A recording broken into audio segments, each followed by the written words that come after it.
That's my news wrap. नमस्कार, let's mic news wrap में अब सुनते हैं दिन भर की अहम खबरें सिर्फ 10 मिनट में। सबसे पहले सुर्खियां। स्वतंत्रता दिवस पर दिल्ली में कड़ी सुरक्षा, लाल किले पर 1000 एआई कैमरे तैनात, पुलिस फायर सर्विस के 301 कर्मियों को मिलेंगे गैलेंट्री अवार्ड। जनगणना में पूछे जाने वाले 40 सवालों की लिस्ट जारी, जाति, कोविड वैक्सीन, कितने बैंक अकाउंट जैसे सवाल भी शामिल। और जुलाई में थोक महंगाई 9.87% से घटकर 9.78% हुई। खाने पीने की चीजें महंगी। और अब खबरें विस्तार से। स्वतंत्रता दिवस के मौके पर केंद्र सरकार ने police, fire service, home guard, civil defence और जेल सेवाओं के 1057 कर्मियों को गैलेंट्री और सर्विस मेडल देने का ऐलान किया है। इसमें 301 गैलेंट्री, 92 प्रेसिडेंस मेडल और 664 मेरिटोरियस सर्विस मेडल शामिल है। 301 गैलेंट्री मेडल में 275 पुलिसकर्मी और 29 फायर सर्विस कर्मी है। इनमें सबसे ज्यादा 197 कर्मी नक्सल प्रभावित इलाकों में तैनात रहे हैं। वहीं जम्मू कश्मीर के 51 और नॉर्थ ईस्ट के 12 कर्मियों को भी सम्मान मिला है। इसके अलावा सीबीआई के 21 अधिकारियों और कर्मचारियों को भी राष्ट्रपति पदक दिए गए हैं। इनमें 6 को प्रेसिडेंस मेडल और 15 को मेरिटोरियस सर्विस मेडल मिला है। स्वतंत्रता दिवस समारोह को लेकर राजधानी दिल्ली, खासकर लाल किले के आसपास सुरक्षा व्यवस्था बेहद कड़ी कर दी गई है। सुरक्षा एजेंसियों ने किसी भी संभावित खतरे से निपटने के लिए बहुस्तरीय एंटी टेरर रिस्पॉन्स प्लान लागू किया है। लाल किले और आसपास के इलाकों में निगरानी बढ़ाने के लिए 1000 से ज्यादा हाईटेक एआई कैमरे लगाए गए हैं। ये कैमरे संदिग्ध गतिविधियों, लावारिस वस्तुओं और लोगों की पहचान में मदद करेंगे। सुरक्षा एजेंसियों ने कई मॉक ड्रिल भी की है और सभी संबंधित विभागों के बीच बेहतर तालमेल बनाया गया है। लाल किले पर स्नाइपर्स, पैरामिलिट्री फोर्स और दिल्ली पुलिस के सशस्त्र जवान तैनात रहेंगे। पुलिस ने लोगों से अपील की है कि सुरक्षा जांच में सहयोग करें और किसी भी संदिग्ध वस्तु या गतिविधि की तुरंत सूचना दें। केंद्र सरकार ने आगामी जनगणना में पूछे जाने वाले 40 सवालों की लिस्ट जारी कर दी है। खास बात यह है कि इस बार पहली बार जाति की जानकारी भी दर्ज की जाएगी। लोगों से धर्म, वैवाहिक स्थिति, दिव्यांगता, मातृभाषा, शिक्षा, रोजगार और जन्म स्थान से जुड़े सवाल पूछे जाएंगे। इसके अलावा कोविड वैक्सीनेशन की जानकारी भी ली जाएगी। बर्फीले इलाकों में जनगणना 1 से 30 सितंबर तक होगी, जबकि देश के बाकी हिस्सों में अगले साल प्रक्रिया शुरू होगी। घर घर गिनती से पहले 17 से 31 अगस्त तक सेल्फ एन्यूमरेशन की सुविधा भी दी जाएगी। सुप्रीम कोर्ट ने कांग्रेस नेता राहुल गांधी को सावरकर मानहानि मामले में बड़ी राहत दी है। जस्टिस दीपांकर दत्ता और जस्टिस शील नागू की पीठ ने मामले को खारिज करते हुए ट्रायल कोर्ट की ओर से राहुल गांधी को जारी संबंधी रद्द कर दिया। कोर्ट ने कहा है कि मामले में जरूरी कानूनी मंजूरी नहीं ली गई थी और शिकायत से जुड़ी धाराओं की जानकारी भी स्पष्ट नहीं थी।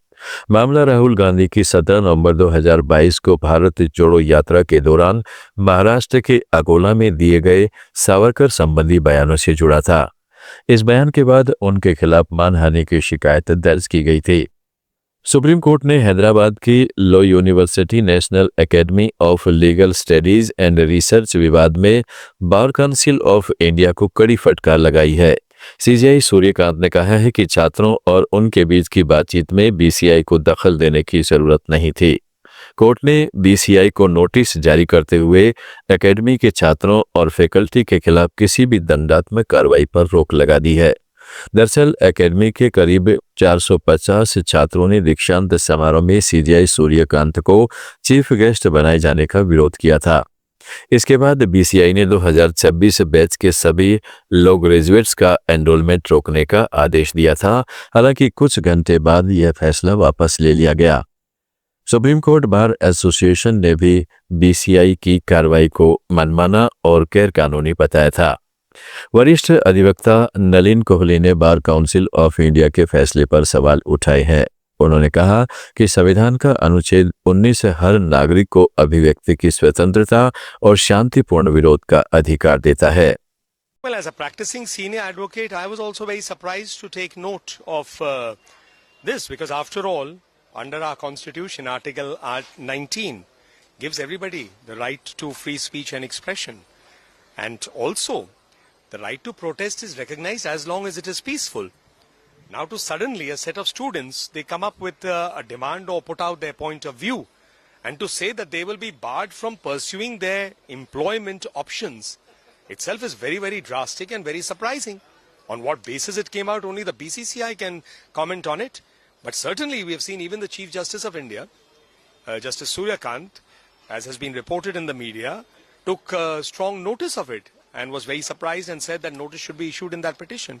एक्टिविस्ट सोनम वांगचुक ने भारत की प्रति व्यक्ति आय का हवाला देते हुए कहा है कि मौजूदा हालात जारी रहे तो 2047 तक भारत विकसित देश नहीं बन पाएगा। उन्होंने श्रीलंका और बांग्लादेश जैसे पड़ोसी देशों का उदाहरण देते हुए बड़े बदलाव की जरूरत बताई। वांगचुक ने कहा कि देश को सही नेतृत्व चुनने के लिए शांतिपूर्ण क्रांति की जरूरत है। उन्होंने लोगों से निस्वार्थ, निडर और सक्षम लोगों के नाम सुझाने की अपील की जो देश का भविष्य बदलने में मदद कर सकें। उन्होंने शिक्षा व्यवस्था में सुधार को भी जरूरी बताया। वांगचुक ने कहा कि शिक्षा पीछे रहेगी तो देश का भविष्य भी पीछे रहेगा। इससे पहले वे नीट यूजी परीक्षा प्रणाली के खिलाफ भूख हड़ताल कर चुके हैं और लद्दाख को पूर्ण राज्य का दर्जा देने की मांग को लेकर भी आंदोलन कर चुके हैं। होता रहा 50 साल पहले पड़ोसी देश जो हमसे पीछे थे या बराबर के थे, वो आज मीलों दूर निकल चुके हैं हमसे।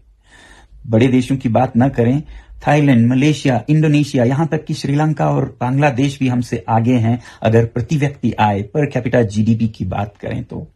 और अगर ऐसा ही चलता रहा तो 2047 में हम विकसित देश नहीं बल्कि दुनिया के बाजार में मुंह दिखाने लायक भी नहीं रहेंगे।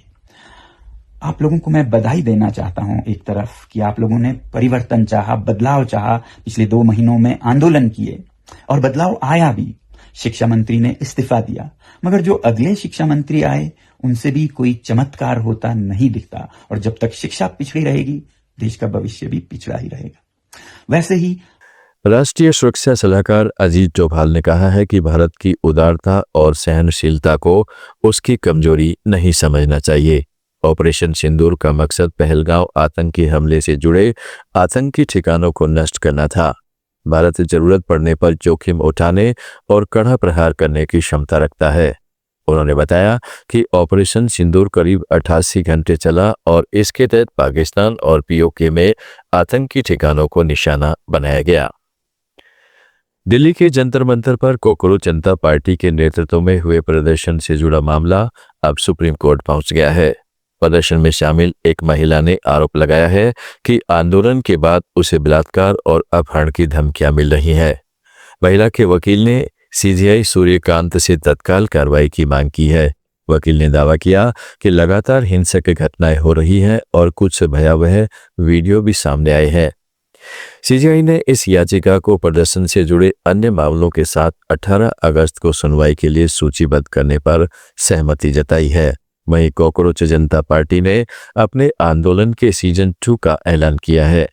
पार्टी के मुताबिक 15 अगस्त से स्कूल ठीक करो अभियान शुरू किया जाएगा। पार्टी ने कहा है कि स्कूलों की स्थिति में सुधार नहीं हुआ तो फिर आंदोलन किया जाएगा। पटना में निर्दलीय सांसद पप्पू यादव ने छात्र प्रदर्शनों को लेकर एनडीए और परीक्षा व्यवस्था पर गंभीर आरोप लगाए हैं। उन्होंने कहा है कि बिहार में डोमिसाइल नीति हर हाल में लागू होनी चाहिए, वरना छात्र आंदोलन और तेज होगा। उत्तर प्रदेश की एक ऑनलाइन परीक्षा कंपनी जो मुख्यमंत्री की जांच के दायरे में है, उसे तुरंत बैन किया जाना चाहिए। उन्होंने कहा है कि बिहार के बच्चों का भविष्य निजी आउटसोर्स कंपनियों के भरोसे नहीं छोड़ा जा सकता। उन्होंने बंगाल से लोगों को लाकर बिहार में माहौल बिगाड़ने की कथित साजिश का भी आरोप लगाया और कहा है कि बिहार के छात्रों के अधिकारों से कोई समझौता नहीं होगा। न्यूज़ ऐप में आज इतना ही। जुड़े रहें लेट्स माइक के साथ। आप सुन रहे थे let's mike more than radio. Follow कीजिए हमें हमारे सोशल मीडिया प्लेटफॉर्म्स पर।